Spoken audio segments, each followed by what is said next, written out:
ہمارے ہاں ایک لفظ چلتا ہے شریکہ برادری، اور یہ شریکہ برادری کا لفظ جو ہے یہ بڑا خوبصورت لفظ ہے، شرکت سے ہے، دکھ درد میں شریک، معاملات میں ساجی، یہ ہے اس کا مفہوم۔ لیکن ہم اس کا مفہوم الٹ لے چکے ہیں، شریک سے مراد مخالف، حالانکہ شریک سے مراد مخالف نہیں ہے، شریک سے مراد شرکت والا ہے۔ فقہا نے لکھا کسی سے قتل خطا ہو جائے، ایک تو ہوتا ہے قتل عمد، جان بوجھ کے کسی کو قتل کرنا، تو اس کی سزا تو قصاص ہے، یا وارث راضی ہو جائے تو دیت ہے۔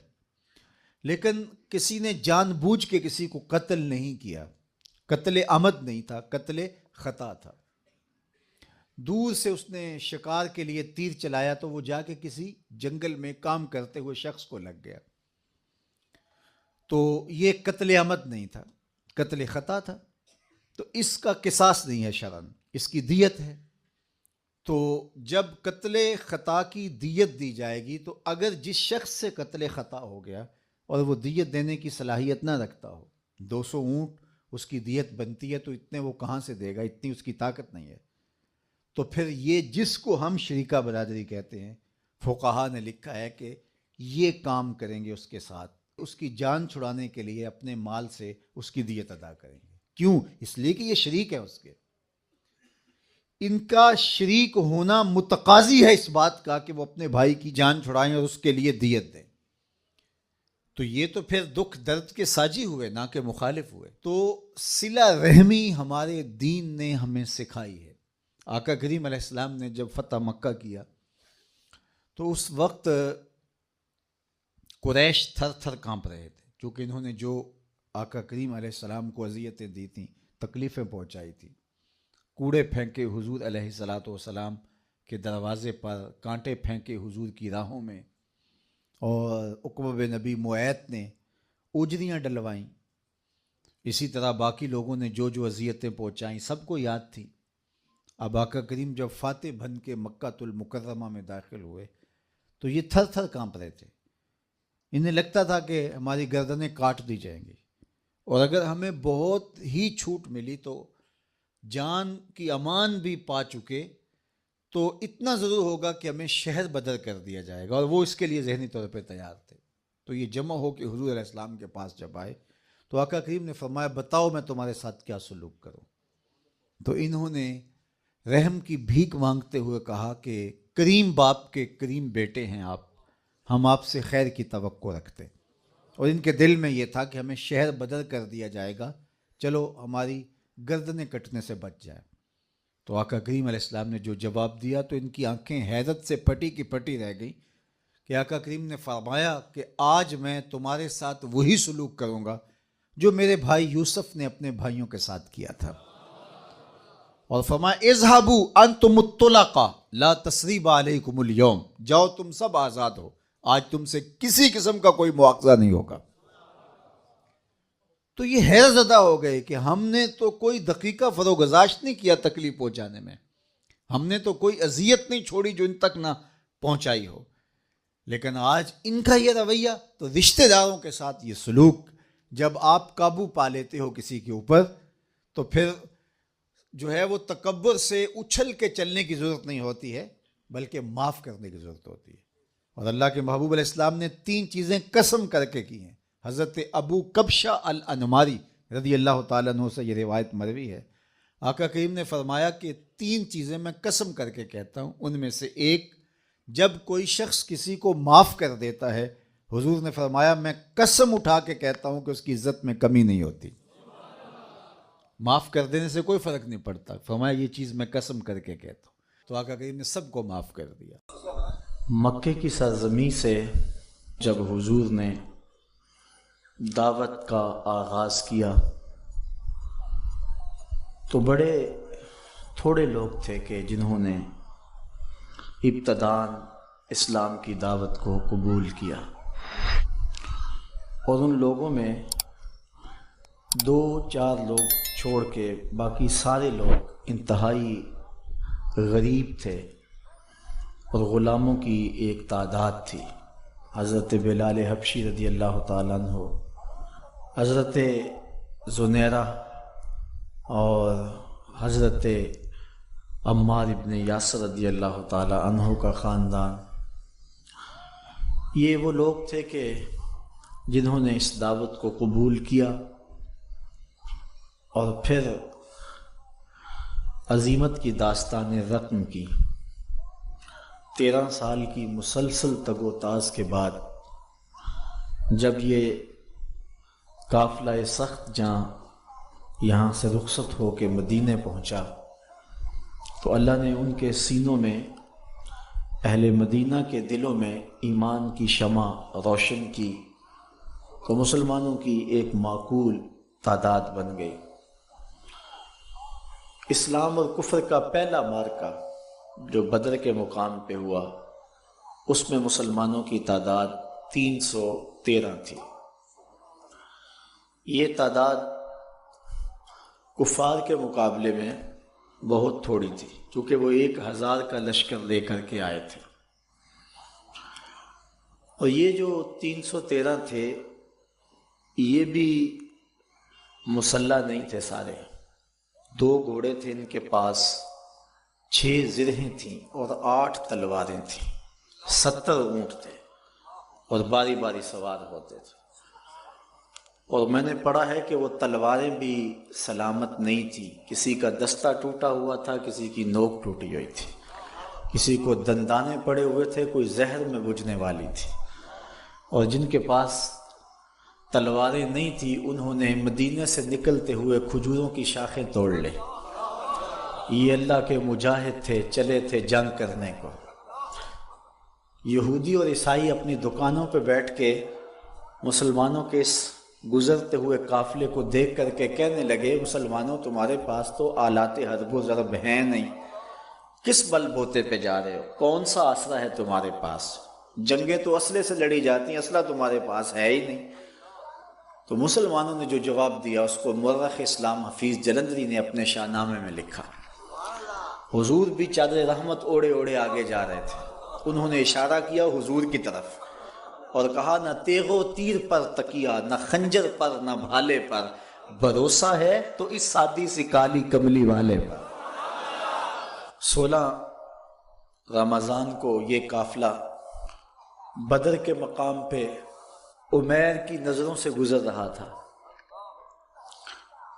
اور اس نے ابو جہل کو جا کے رپورٹ دی کہ وہ 3 اونٹ کھانے والے لوگ ہیں، یعنی 300 سے اوپر یا کچھ نیچے ہیں۔ اور عمیر نے کہا کہ میں وادیاں اور ٹیلے بھی دیکھ آیا ہوں، پیچھے کمک بھی نہیں ہے، آلات حرب و ضرب بھی تھوڑے ہیں۔ ابو جہل پہلے بڑا متکبر تھا، سرکشی تمرد اس کا اور بڑھ جاتا ہے۔ صنادید قریش کو بلا کے کہتا ہے، میں پہلے ہی کہتا تھا نا کہ 360 خداؤں کے ساتھ ایک خدا کا مقابلہ ہی کیا ہے، اب دیکھ لو کتنی تعداد ہے، اور ان کے پاس کھانے کے لیے بھی کچھ نہیں ہے۔ صبح لڑائی لڑوئی کوئی نہیں ہونی، رسیاں اکٹھی کرو، انہیں پکڑیں گے، اونٹوں سے باندھیں گے، جکڑیں گے اور لے جائیں گے مکے میں، دنیا کو ان کا تماشا دکھایا کریں گے۔ یہ ایک نیا دین لے کے آئے تھے۔ رعونت برے جب اس نے یہ جملے کہے تو عمیر جو اپنی آنکھوں سے مسلمانوں کو دیکھ کر کے آیا تھا، اس نے کہا میری ایک بات بھی سن لو۔ اس نے کہا کہ اے قریش کے سرداروں، تم یہ مشاورت کر رہے ہو کہ رسیاں اکٹھی کرو، صبح لڑائی نہیں ہونی، ان کو پکڑیں گے اور جکڑیں گے، لیکن میں تمہیں مشورہ یہ دیتا ہوں کہ رات کی تاریکی میں بھاگ سکتے ہو تو بھاگ جاؤ۔ اس قوم سے لڑنا تمہارے بس کا روگ نہیں ہے جو مرنے کے لیے آئی ہے۔ اب سنیے لفظ عمیر کے جو ابن حشام نے لکھے ہیں۔ اس نے کہا وَلَٰكِنْ رَأَيْتُ يَا مَعْشَرَ قُرَيْشَ الْمَنَايَا تَحْمِلُ الْبَلَايَا، اے قریش کے سرداروں تکبر میں نہ آؤ، میں نے اپنی ان آنکھوں سے دیکھا ہے یثرب کی اونٹنیاں اپنی پشتوں پہ میری موتیں اٹھا کے لے آئی، اور وہ زخمی سانپوں کی طرح پیچ و تاب کھا رہے ہیں، کل ان میں سے کوئی مرے گا نہیں جب تک تم میں سے ایک ایک کو لڑ نہیں جاتا، اور اگر اتنے بندے تمہارے مر جائیں تو پھر تمہارے جینے پہ بھی افسوس۔ تم کہتے ہو رسیاں اکٹھی کرو، میں کہتا ہوں رات کی تاریکی سے فائدہ اٹھاؤ اور بھاگ جاؤ۔ پھر اگلے دن عزیمت کی جو داستان حضور کے غلاموں نے رقم کی، میرے رب نے بھی اس کو یوم فرقان کہا۔ 5000 فرشتہ اترا، اللہ کی مدد نازل ہوئی. حضرت صدیق اکبر فرماتے ہیں حضور مسجد عریش میں ہیں اور بار بار کہتے ہیں ایسی دعا نہ آج تک کسی نے مانگی ہے اور نہ کوئی مانگ سکتا ہے. ناز والی دعا، اللہم ان تہلک ہذہ العصابہ لم تعبد فی الارض ابدا. اے اللہ میں نہیں کہتا کہ ان کو بچا لے، لیکن پوری کائنات میں تیرے نام لینے والے بس یہی 313 ہیں. میں نہیں کہتا تو انہیں بچا لے، لیکن مالک سن لے اگر یہ نہ رہے تو قیامت تک تجھے بھی رب کوئی نہیں کہے گا. اللہ اکبر. حضرت ابوبکر صدیق کہتے ہیں حضور کی چادر سر سے سرک کے کندھوں پہ آ جاتی اور کندھوں سے سرک کے پیٹھ پہ آ جاتی. میں اس چادر کو اٹھا کے پھر سر پہ رکھتا اور کہتا ہے حسبک یا رسول اللہ، حضور بس کرو بس کرو، بس اللہ کی مدد آ جائے گی. لیکن حضور روئے جا رہے ہیں اور یہ دعا مانگے جا رہے ہیں، اللہم ان تہلک ہذہ العصابہ لم تعبد فی الارض ابدا. عجیب رنگ ہے. کہتے پھر اچانک حضور نے سر اٹھایا اور فرمانے لگے ابشر یا ابا بکر، ابو بکر مبارک ہو، ھذا جبریل، یہ جبریل آ رہا ہے، آخذ بانان فرسہ، گھوڑے کی لگام تھامی ہوئی ہے اور سامنے والے دانتوں پہ غبار جمع ہوا ہے، وہ دیکھو اللہ کی مدد آ گئی ہے. اللہ اکبر. اللہ نے وہ مسلمانوں کی مدد کی، وہ داستانیں رقم ہوئیں. اللہ اکبر. پھر غزوہ تبوک بھی ہوا، پھر غزوہ احد بھی ہوا، غزوہ حنین بھی ہوا، جنگ احزاب کا مارکہ بھی لگا. اللہ اکبر. جنگ خیبر بھی بپا ہوئی. اللہ نے مسلمانوں کو عزت دی، سرخوری دی. پھر وہ وقت بھی آئے. حضرت ابو عبیدہ بن جراح رضی اللہ تعالی عنہ نے حضرت عمر رضی اللہ تعالی عنہ کو لکھا کہ آپ یروشلم آ جائیں، اللہ نے بیت المقدس کو فتح عطا کر دیا. اللہ نے یہ لمحے بھی مسلمانوں کو نصیب فرمائے کہ حضرت عمر کے دور میں بیت المقدس کی آزادی کا مجدہ ملا اور حضرت ابو عبیدہ بن جراح اپنے 4 سپہ سالاروں کے ساتھ جابیہ کے مقام پہ حضرت عمر کا استقبال کرنے کے لیے کھڑے تھے. اور یہودی اور عیسائی بھی مسلمانوں کے امیر کو دیکھنے کے لیے بے تاب تھے. جب حضرت عمر رضی اللہ تعالیٰ عنہ مدینے سے چلے نا تو آپ نے ایک غلام ساتھ لیا اور ایک اونٹنی لی اور سواری باری باری کرتے تھے. جب قریب آیا نا یروشلم تو غلام کی باری اوپر سوار ہونے کی، حضرت عمر کی نکیل پکڑنے کی آ گئی. غلام نے عرض کی حضور میں اپنی باری چھوڑتا ہوں چونکہ اب دشمنوں کا علاقہ آ گیا. تو حضرت عمر رضی اللہ تعالیٰ نے فرمایا نہیں میں نکیل پکڑوں گا. جب مسلمان قریب آئے نا اور حضرت عمر کو دیکھا تو یہودی عیسائیوں نے نہیں دیکھا ہوا تھا حضرت عمر کو، تو کہا اس کی تو بڑی دعائی تھی، ہم سمجھتے تھے کوئی قریشی سردار ہوگا، یہ تو غلام ہے، کوئی اس سے زیادہ حسین تو اس کا نوکر ہے جو نکیل تھامے آگے چل رہا ہے، یہ کیسا ہے مسلمانوں کا امیر. تو مسلمانوں نے کہا تم دھوکہ کھا رہے ہو، ہمارا امیر وہ نہیں ہے جو سواری پہ سوار ہے، ہمارا امیر وہ ہے جو نکیل تھامے آگے آگے چل رہا ہے. فقط اسلام دنیا میں یہ منظر پیش کرتا ہے کہ آقا چل دیے پیدل، سواری پہ غلام آیا. یہ اسلام نے صرف منظر پیش کیا. حضرت عمر جب قریب آئے تو حضرت ابو عبیدہ بن جراح رضی اللہ تعالیٰ عنہ کو بلایا اور بلا کہا کہ لشکروں کو پیچھے بھیج دو، یہ جو استقبال کرنے ہیں انہیں پیچھے بھیج دو. اور ان کے گلے میں باہیں ڈالی اور حضرت عمر رو پڑے اور پھر کہا ذرا آؤ نا اسی ایک طرف چلیں. اب جدھر جائیں تو لوگ دیکھ رہے تھے. ایک درخت کی اوٹ میں حضرت عمر کھڑے ہو گئے اور حضرت ابو عبیدہ بن جراح امین الامہ، اللہ اکبر، ان کے گلے میں باہیں ڈال کر کے حضرت عمر روئے اور رو کے حضرت عمر نے کہا کہ سنو ذرا لفظ، کہا انا کنا اذل قوم فاذن اللہ بالاسلام. کہا ابو عبیدہ ہم ذلیل لوگ تھے، ہمیں محمد عربی کے جوڑوں نے عزت دی ہے. ہم غریب لوگ تھے، ہم ذلیل لوگ تھے، ہمیں عزت دی ہے تو محمد عربی کی غلامی نے دی ہے. اللہ. اور اقبال نے اسی فلسفے کو جو ہے وہ نچوڑ کے رکھ دیا. وہ کہتا ہے کی محمد سے وفا تو نے تو ہم تیرے ہیں، یہ جہاں چیز ہے کیا لوح و قلم تیرے ہیں. وہ کہتا ہے تو میرے پیارے محمد کو ہو جا، سارا زمانہ تیرا ہو جائے. اللہ اکبر. حضرت عمر رضی اللہ تعالیٰ عنہ مسجد اقصیٰ میں گئے اور جا کہتے این البلال، بلال کہاں ہے؟ بلال حبشی آئے، فرمایا بلال اذان پڑھو. حضرت بلال نے کہا کہ مجھے معاف کیجئے، یہ کسی اور کو کہیے. تو لوگوں نے کہا بلال اللہ کا خوف کرو، امیر المومنین کی بات مانو. حضرت بلال حبشی بوڑھے ہو چکے تھے اس وقت. آپ کھڑے ہو گئے صخرہ کے پاس اور اذان دینا شروع کر دی. میں نے روایت میں پڑھا کہ لہجہ دہلتا ہے کہ جب حضرت بلال کی آواز بلند ہوئی نا اذان میں، تو عمر کی آواز چیخوں میں اس سے بھی بلند ہو گئی، اور حضرت عمر رو پڑے۔ حضرت عمر روئے تو سارے صحابہ رو رہے، پوری مسجد اقصی صحابہ کی چیخوں سے گونج رہی ہے۔ ادھر بلال اذان دے رہے ہیں اور ادھر صحابہ رو رہے ہیں، اور حضرت سیدنا عمر رضی اللہ تعالیٰ عنہ نے کہا فَمَهْمَا نَطْلُبُ الْعِزَّ بغیر ما عزنا اللہ بہ اذلنا اللہ، کہا ہمیں عزت ملی ہے حضور کے صدقے، اور اگر ہم نے حضور کے علاوہ اب کسی اور جگہ سے عزت ڈھونڈنا چاہی نا تو اللہ ہمیں ذلیل کر دے گا، اللہ ہمیں رسوا کر دے گا۔ تو یہ عزتیں اور یہ مرتبہ و مقام جو امت مسلمہ کو ملا، یہ حضور کی چوکھٹ سے ملا ہے، یہ حضور کے در سے ملا ہے۔ حضرت عمر واپس پلٹے، عرض تہامہ میں رکے اور پھوٹ پھوٹ کے رونے لگے۔ کسی نے کہا عمر اتنے جری جوان اور یہ عرض تہامہ اور پھوٹ پھوٹ کے رو رہے ہو؟ تو حضرت عمر فرمانے لگے میرے باپ خطاب نے مجھے کہا تھا کہ یہ 5 اونٹ لائن میں کھڑے کرو، یہی عرض تہامہ تھی۔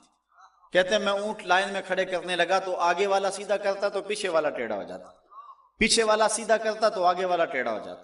پھر میرے باپ خطاب نے مجھے بڑا مارا اور کہا ایک عرب کے بیٹے ہو کر 5 اونٹ لائن میں کھڑے نہیں کر سکتے ہو؟ کہا ایک وہ زمانہ تھا کہ عمر سے 5 اونٹ لائن میں کھڑے نہیں ہوتے تھے۔ کہا آج زمانہ یہ ہے 25 لاکھ مربع میل کی حکمرانی ہے، شرق سے لے کر غرب تک ساری دنیا ایک لائن میں کھڑی ہے، یہ محمد کے جوڑوں کا صدقہ نہیں ہے تو اور کیا ہے؟ اللہ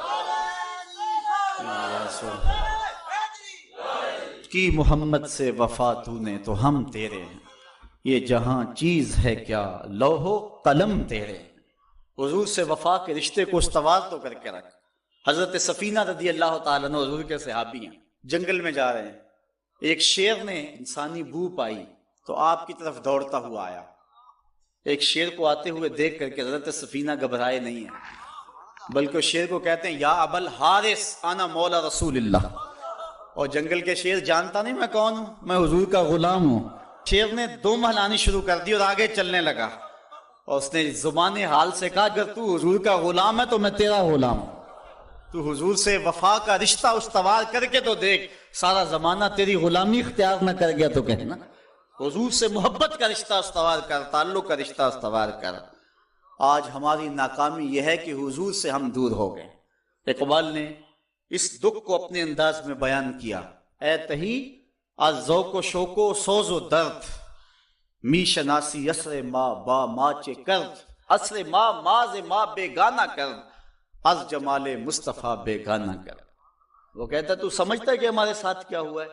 ہمارے عہد کی ستم ظریفی یہ ہے کہ اس نے ہمیں ہم سے دور کر دیا، عہد ما ماراز ما بیگانہ کرد، ہمارے دور نے ہمیں ہم سے دور کر دیا۔ کیوں؟ از جمال مصطفیٰ بیگانہ کر، اس نے ہمیں حضور سے دور ہٹا دیا ہے۔ ہم سمجھتے ہیں کہ شاید ہم مادی ترقی کریں گے تو دنیا پہ غالب ہوں گے۔ حضرت عمر کا یہ قول میری آج کی اس تقریر کا نقطہ کمال ہے۔ آپ فرماتے ہیں اللہ نے جس وجہ سے ہمیں پہلے دن عزت دی تھی، اگر ہم نے اس کو چھوڑا تو ہمیں ذلت ملے گی، اگر اس عزت کے نشان سے وابستہ رہیں گے تو عزتیں ملتی رہیں گی۔ اور اس فلسفے کو اقبال نے اپنے الفاظ میں یوں بیان کیا کی محمد سے وفا تو نے تو ہم تیرے ہیں۔ آسمان سے صدا آ رہی ہے کی محمد سے وفا تو نے تو ہم تیرے ہیں، یہ جہاں چیز ہے کیا لوح و قلم تیرے ہیں۔ قلم بھی تیرے ہاتھ میں دیں گے، لوح بھی تیرے ہاتھ میں دے دیں گے، پھر اپنی تقدیر خود ہی لکھتا رہنا، جو لکھتا رہے گا وہی کرتے رہیں گے۔ بندے سے خود تقدیر پوچھے گی بتا تیری رضا کیا ہے، یہ مرتبہ نصیب ہو جائے گا تجھے۔ اگر ہم حضور سے وفا کے رشتے کو استوار کرتے ہیں تو پھر زمانہ ہمارا باج گزارا ہے، ورنہ در در کی ٹھوکریں ہمارا مقدر۔ یہ تاریخ ساز جملہ مسجد اقصی کو جاتے ہوئے حضرت عمر رضی اللہ تعالیٰ عنہ نے کہا تھا، اے ابو عبیدہ جس چیز نے ہمیں پہلے دن عزت دی تھی، ہم ذلیل قوم تھے، اگر ہم نے اس چیز سے ہٹ کر کسی اور جگہ سے عزت مانگی تو عزت نہیں ملے گی، اللہ ذلت دے گا۔ اس لیے ہم اگر عزت چاہتے ہیں تو پھر اسی چوکھٹ پہ آنا ہوگا، اور وہ چوکھٹ محمد عربی کی ہے۔ علامہ اقبال بڑا خوبصورت جملہ کہا، مغرب کا فائدہ اس میں ہے کہ وہ آگے کی طرف جائے۔ مغرب اگر آگے جائے تو اس کی مجبوری ہے، اس کے پیچھے ہے کچھ نہیں۔ اگر مغرب پیچھے پلٹے تو پیرس کی گلیوں میں کیچڑ نظر آتا ہے، اگر پیچھے پلٹے مغرب تو سوائے اندھیرے کے کچھ نظر نہیں آتا، لیکن اگر مسلمان پیچھے جائے تو مدینے کی گلیاں وحی کے نور سے چمکتی ہوئی نظر آتی ہیں۔ پیرس میں تو اندھیرا ہے لیکن ہمیں بغداد عروس البلاد نظر آتا ہے۔ جب شارلیمان اس کے لارڈز ابھی دستخط کرنے کی مشق سے گزر رہے تھے، ابن حزم کے قلم سے 1000 کتابیں نکل چکی تھی۔ جب یورپ ابھی سواد آشنا بھی نہیں تھا، ہمارے منجم ستاروں پہ کمندیں ڈال چکے تھے۔ اس لیے ہمیں آگے جانے کی ضرورت ہے، ہمارے تو پیچھے روشنی ہے، ہمارے پیچھے نور ہے، پیچھے اجالے۔ وہ ایک زمانہ تھا کہ بش نے کہا تھا، آپ کو یاد ہوگا 9/11 کے واقعہ کے بعد، کہ ہم تمہیں پتھر کے زمانے میں دھکیل دیں گے۔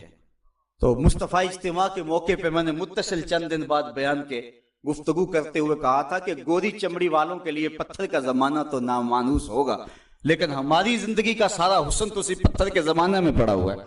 میں نے کہا تھا ڈراتے ہو میں اس زمانے سے، ہمیں تو لے جاؤ اس پتھر کے زمانے میں جہاں کھجور کی چٹائی پہ بیٹھ کے محمد عربی زمانے کو زندگی کا درس دے رہے ہیں۔ جب مسجدیں کچی تھی ایمان پکے تھے، وہ ٹپکتی ہوئی چھتیں لیکن ایمان پختہ، وہ ممیاتی ہوئی بکریاں، وہ جگالی کرتے ہوئے اونٹ، وہ مدینے کی کچی گلیاں لیکن پختہ کار لوگ۔ ہمیں تو لے جاؤ اس زمانے کے اندر جہاں زندگی کا حسن تھا اور زندگی کا جمال پایا جاتا تھا۔ زندگی کا سارا حسن اگر ہم ڈھونڈتے ہیں تو ہمیں اس زمانے میں ملتا ہے۔ اللہ اکبر، کبھی ہے نوجوان مسلم تدبر بھی کیا تو نے، وہ کیا گردوں تھا تو جس کا ہے کہ ٹوٹا ہوا تارا، تجھے آبا سے اپنے نسبت ہو نہیں سکتی، وہ کردار تو گفتار وہ ثابت تو سیارہ، وہ موتی علم و حکمت کے کتابیں اپنے آبا کی، جو دیکھا ان کو یورپ میں تو دل ہوتا ہے سی پارا۔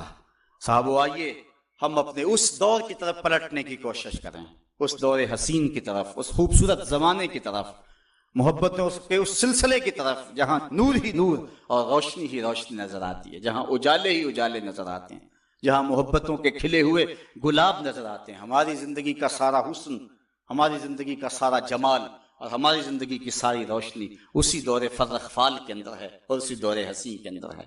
ہم نے پلٹنا اور اپنے آپ کو کھینچ کے پھر لے جانا ہے حضور کے اس دور کے اندر جب انسانی زندگی کو بانگ پن تھا، جب حضور سے وفا کے رشتے اتنے گہرے تھے کہ عورتیں بھی حضور سے وفا کی بات کرتی تھی اور مرد بھی حضور سے وفا کی بات کرتے تھے، بچے بھی حضور سے وفا کی بات کرتے تھے۔ محبتوں کا سلسلہ، آج وفا کا سلسلہ ٹوٹ گیا۔ آج حضور کی توہین ہوتی ہے تو کسی کو بولنے کی توفیق نہیں ہوتی، جمہوریت پہ بات ہوتی ہے تو سارے بول پڑتے ہیں، محمد عربی کو گالی دی جاتی ہے تو کسی کو توفیق نہیں ہوتی ہے۔ ہم سمجھتے ہیں کہ شاید جمہوریت میں ہماری بقا ہے، کوئی سمجھتا ہے کہ ماشاء اللہ نظام کے اندر ہماری بقا ہے۔ اگر ہمیں بقا ملے گی تو محمد عربی کے قدموں سے ملے گی۔ زندگی کا سارا حسن اسی چوکھٹ کے اندر موجود ہے۔ ہمیں یہاں سے اجالے ملیں گے جہاں سے روشنی ملے گی۔ آؤ تمہیں وفا کی ایک کہانی سناؤں، آؤ محبتوں کی ایک کہانی سناؤں۔ مدینے کا شہر ہے، اللہ کے محبوب جلوہ فراز ہیں، مسجد نبوی میں ہر لمحہ نور برستا تھا۔ آقا تشریف فرماتے اور صحابہ حضور کے گرد یوں بیٹھتے جس طرح چاند کے گرد ہالہ ہوتا ہے اور بدر تمام کے گرد ستارے ہوتے ہیں۔ آقا باز و تلقین کرتے، لوگ سنتے، من میں اتارتے، روحوں کو تازگی دیتے۔ ایک چھوٹا سا بچہ ہے جو ننھے ننھے پاؤں سے چل کے مسجد نبوی میں پہنچ جاتا ہے، نام اس کا عمیر ہے، بمشکل سے بولنا سیکھا ہے اس نے۔ آقا کریم علیہ السلام کی خدمت میں کبھی وہ اپنے چچا جلاس بن سوید کے ساتھ جاتا ہے، کبھی وہ اکیلا بھی چلا جاتا ہے۔ ایک دن اس کا چاچا نہیں گیا لیکن بچہ گیا اور حضور کی بات سنی۔ آقا کریم نے آخرت کے بارے میں، قیامت کے بارے میں نقشہ بیان کیا۔ جب وہ بچہ واپس پلٹا نا تو اپنے چچا کو کہتا ہے، یا اماہو سمیت رسول اللہ صلی اللہ علیہ وسلم یخبرنا عن الساعہ حتی کانی اراہا رای العین۔ اے میرے چچا، آج میں نے حضور کو قیامت کا ذکر کرتے دیکھا ہے، اور حضور نے ایسا ذکر کیا ہے کہ قیامت کا نقشہ میری آنکھوں کے سامنے آ گیا تھا۔ یہ بات جو ہے وہ اس بچے نے اپنے چچا کو سنائی، کیونکہ چچا آج غیر حاضر تھا اور بیٹا چاہ رہا تھا کہ میں اپنے چچا کو بھی حضور کی مجلس سے وہ سنی ہوئی بات بتا دوں اور جو محروم ہو گیا اس کی محرومیاں دور ہو جائیں۔ لیکن اس کا چاچا جلاس بن سوید ازلی بدبخت تھا۔ اس نے کہا، واللہ لو کان محمد صادقا لنحن شر من الحمیر۔ اللہ کی قسم اگر محمد سچا ہے نا تو ہم گدوں سے بھی پھر گئے گزرے ہیں۔ جب یہ بات کہی اس نے تو اس بچے کے پاؤں تلے سے زمین نکل گئی کہ میرا چچا کیا بول رہا ہے، یہ تو مجھے انگلی لگا کے مسجد نبوی میں لے جایا کرتا تھا اور اس نے یہ کیا بات کہہ دی، یہ تو منافق نکلا۔ اللہ اکبر، اس بچے کی حیرت کی انتہا نہ رہی کہ یہ کیا ماجرا ہو گیا۔ اس بچے نے جو لفظ کہا اب سنیے، اس نے کہا یا امی، اے میرے چچا، واللہ انکا کنت من احب الناس الی قلبی، اللہ کی قسم میرے دل کو سب سے اچھا اگر کوئی لگتا تھا بندہ تو وہ تو تھا، میں تیرے سے پیار کرتا تھا اس لیے کہ تو مجھے انگلی سے لگا کے حضور کی چوکھٹ پہ لے جایا کرتا تھا، مجھے اس لیے تو پسند تھا، مجھے کائنات میں سب سے محبوب تو تھا۔ واللہ لقد اصبحت الان ابغضهم الی قلبی جمیعا، اور اب میری حالت یہ ہے جتنا برا تو لگتا ہے واللہ مجھے کوئی بھی نہیں لگتا۔ یا امی انا بین الاثنتین،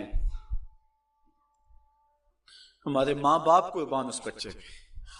حضرت عمیر بن سعد رضی اللہ تعالیٰ عنہ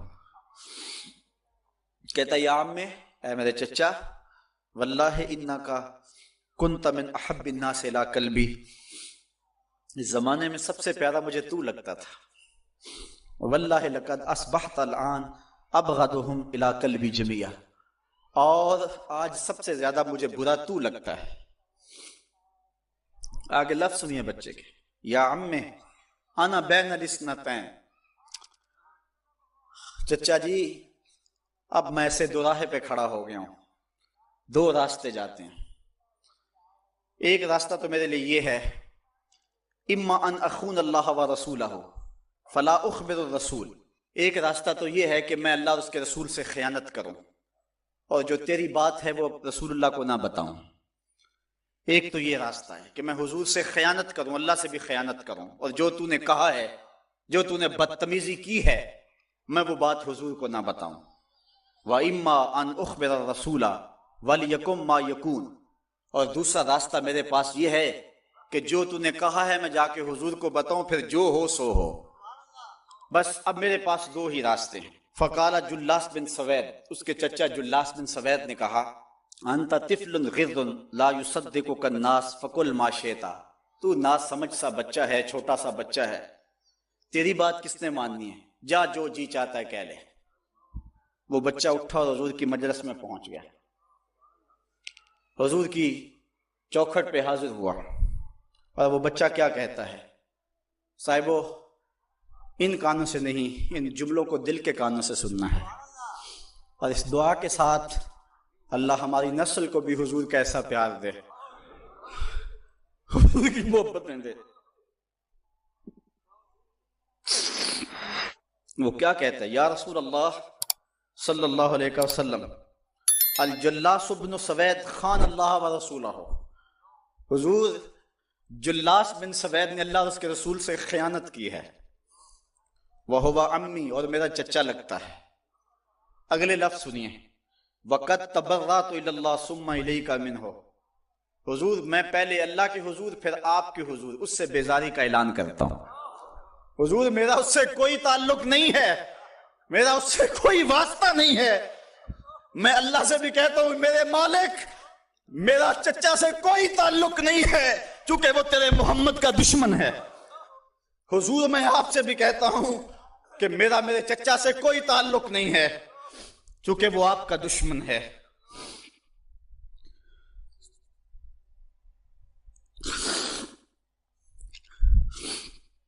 کالا وماذا قال، حضور نے فرمایا بچے اس نے کیا کہا ہے؟ بچے نے ساری کہانی سنا دی کہ میں نے آپ کی تقریر سنی، آپ کی گفتگو سنی اور جا کے بتائی، تو اس نے کہا کہ اگر وہ سچی ہیں تو پھر تو ہم گدھوں سے بدتر ہو گئے۔ حضور نے صحابہ کو بلایا، کہا کہ یہ واقعہ پیش آیا ہے، بتاؤ کیا کریں۔